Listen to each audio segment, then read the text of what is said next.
When you're in positions of privileged access, like a systems administrator for these sort of intelligence community agencies, you're exposed to a lot more information on a broader scale than the average employee.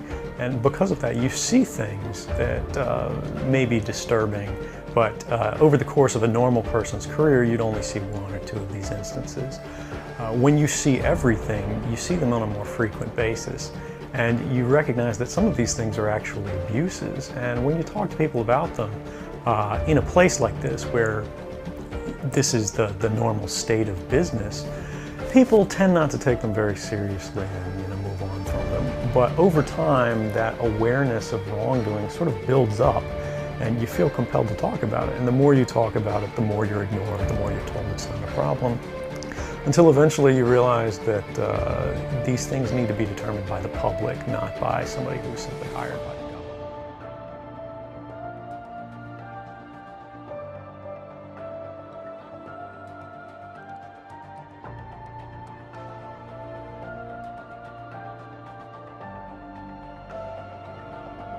At the same time, you have to make a determination about what it is that's important to you. And if living unfreely but comfortably is something you're willing to accept, and I think many of us are, it's the human nature.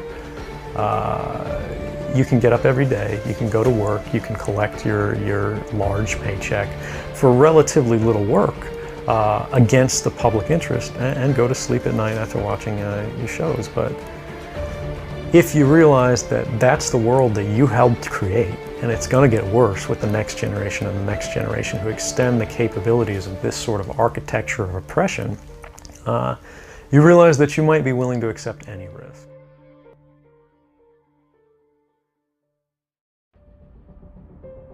Even if you're not doing anything wrong, you're being watched and recorded, and the storage capability of these systems increases every year consistently by orders of magnitude, to where it's getting to the point you don't have to have done anything wrong. You simply have to eventually fall under suspicion from somebody, even by a wrong call, and then they can use the system to go back in time and scrutinize every decision you've ever made, every friend you've ever discussed something with, and attack you on that basis to sort of derive suspicion from an innocent life and paint anyone in the context of a wrongdoer.